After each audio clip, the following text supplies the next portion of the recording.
नमस्कार दोस्तों, स्वागत है आपका एक बार फिर से हमारी YouTube channel SL GK hub में। दोस्तों, आज के इस वीडियो में हम बात करेंगे कुछ बहुत ही महत्वपूर्ण प्रश्नों को जो कि स्टैटिक जीके से डायरेक्टली रिलेटेड है। चलिए बढ़ते हैं आगे, बट उससे पहले अगर आप हमारे चैनल पर नए हैं तो चैनल को सब्सक्राइब कीजिए और बेल आइकन को प्रेस कीजिए ताकि हमारे चैनल से जुड़ी हुई सारी अपडेट्स आपको मिलती रहे। चलिए बात करते हैं पहले क्वेश्चन को। विद्युत उत्पन्न करने के लिए कौन सी धातु का उपयोग किया जाता है? ऑप्शन है हमारे पास यूरेनियम, लोहा, एल्यूमिनियम, तांबा। तो अगर बात करें यूरेनियम की, तो यूरेनियम है जो कि विद्युत उत्पन्न करने के लिए काम में लिया जाता है। नेक्स्ट क्वेश्चन पे चलते हैं और बात करते हैं लोलक की कालावधि किस पर निर्भर करती है? ऑप्शन है हमारे पास द्रव्यमान के ऊपर, लंबाई के ऊपर, समय के ऊपर और तापक्रम के ऊपर। तो इसका सही आंसर होगा लंबाई के ऊपर। चलिए बढ़ते हैं अगले क्वेश्चन की ओर। चुंबकीय सुई किस तरफ संकेत करती है? ऑप्शन है हमारे पास पूर्व की ओर, पश्चिम की ओर, उत्तर की ओर और आकाश की ओर। तो अगर बात करें इस क्वेश्चन की, तो इसका सही आंसर होगा उत्तर की ओर। चलिए बढ़ते हैं अगले क्वेश्चन की ओर। नेक्स्ट क्वेश्चन है हमारा, श्वेत प्रकाश को नली में कैसे पैदा करते हैं? तांबे के तार को गर्म करके, तंतु को गर्म करके, परमाणु को उद्वेलित करके, और नेक्स्ट ऑप्शन है हमारा जो कि अणुओं को दलित करके, जो कि यहाँ से अणु मिस हो गया है तो इस वजह से बता दूँ यहाँ पर अणु है। ठीक है, तो अगर इसकी बात करें तो इसका सही आंसर होगा तंतु को गर्म करके। जो तंतु को गर्म करके श्वेत प्रकाश को नली में पैदा किया जा सकता है। चलिए बढ़ते हैं अगले क्वेश्चन की ओर। महासागर में ऊंची जल तरंगे कैसे होती है? ऑप्शन है हमारे पास भूकंप से, सूर्य से, तारों से या चंद्रमा से। तो अगर इस क्वेश्चन की बात करें तो जल तरंगे जो होती है चंद्रमा की वजह से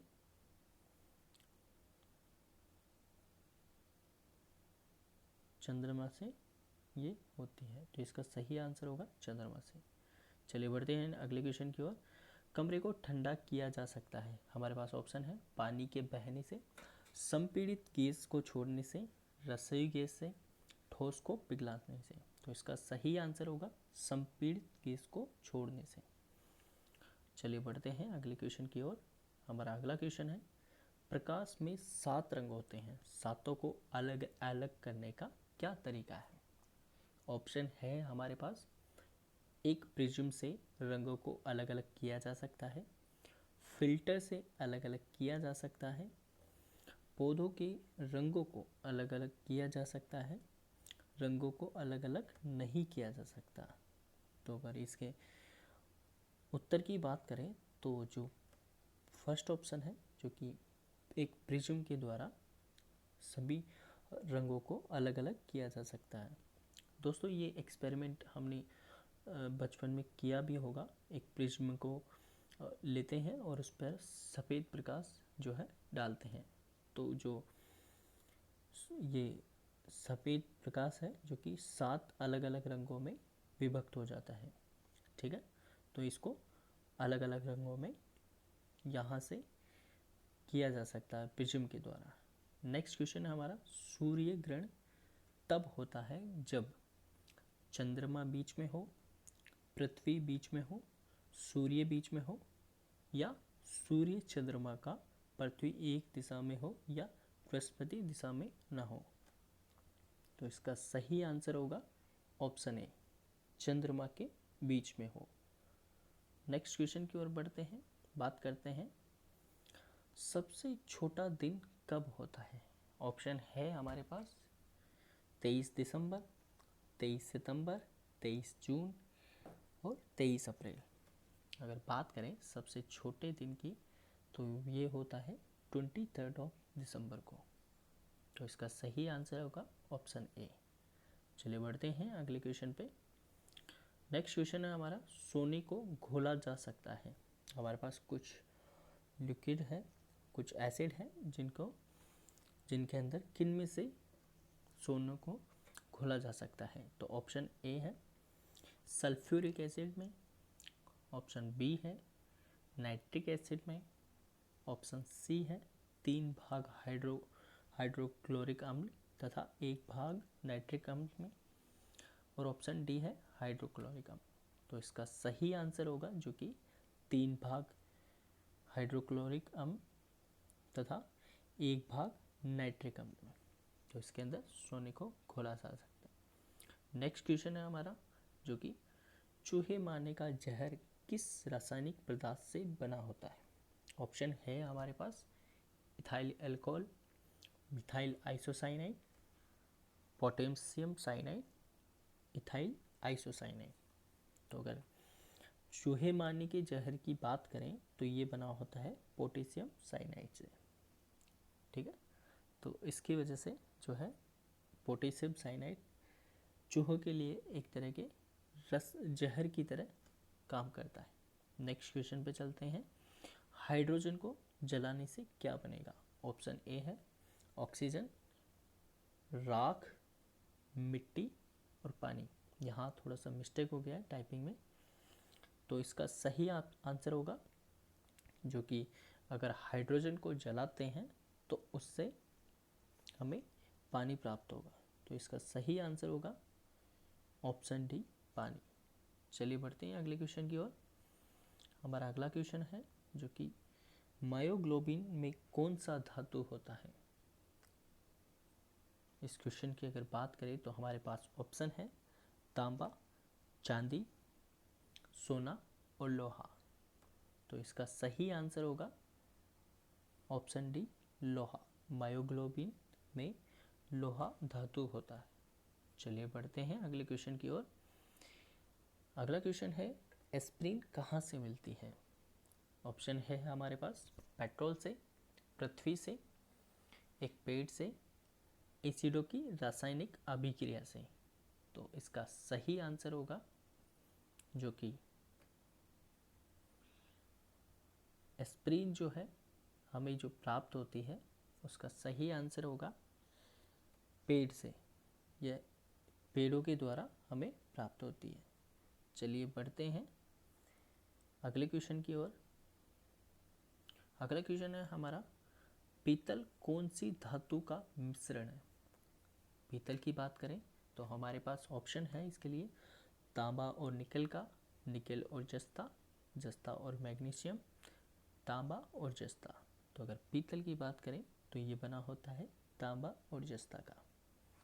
ठीक है, तो इसका सही आंसर होगा ऑप्शन डी तांबा और जस्ता। चलिए बढ़ते हैं अगले क्वेश्चन की ओर। अगला क्वेश्चन है तैरने के तालाब में मनुष्य की त्वचा जल जाती है। तैरने के तालाब में तैरने से मनुष्य की त्वचा जल जाती है। ऑप्शन है हमारे पास अवरक्त किरणों के कारण, क्लोरीन के कारण, उष्मा के कारण और पराबैंगनी किरणों के कारण। तो इसका सही आंसर होगा क्लोरीन के कारण।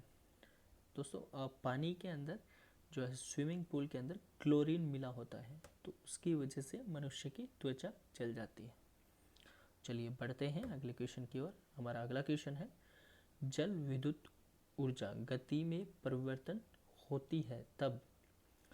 ऑप्शन है जब ऊष्मा को कोई हानि नहीं होती।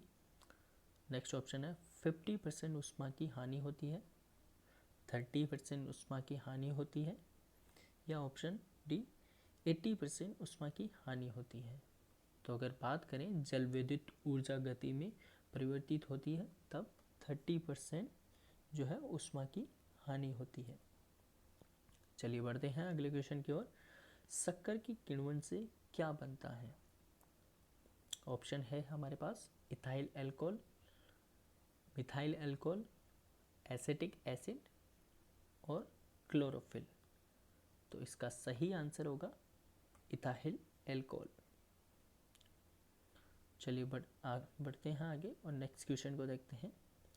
अम्ल वर्षा होती है कारखानों से, पेट्रोल से, कोयला जलाने से या लकड़ी जलाने से।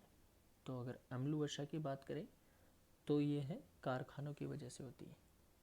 जब कभी भी कारखानों से धुआं निकलता है तो ये धुआं जो है बादलों में जाके आसमान में जाके वहाँ पर इकट्ठा हो जाता है। तो जब भी बारिश होती है तो उसके साथ में इसमें काफ़ी सारे जो है टॉक्सिक जो सब्सटेंस होते हैं वो एक बारिश के साथ में वापस से ज़मीन पर आ जाते हैं। तो इस बारिश को जो है एक अम्ल वर्षा का नाम दिया गया है।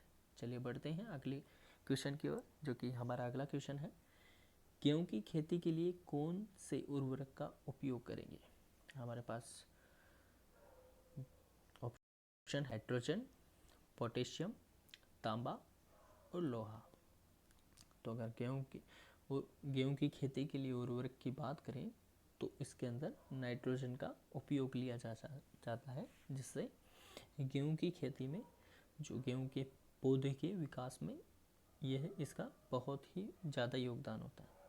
दोस्तों ये थे आज के टॉप 20 जो कि जनरल साइंस के जीके के क्वेश्चन। इसी तरह हम आपके साथ में नए नए क्वेश्चन लाते रहेंगे। उम्मीद करता हूँ आपको पसंद आया होगा। अगर पसंद आया तो लाइक कीजिए, दोस्तों के साथ में शेयर कीजिए और कमेंट करके हमें ज़रूर बताइएगा। तब तक के लिए धन्यवाद।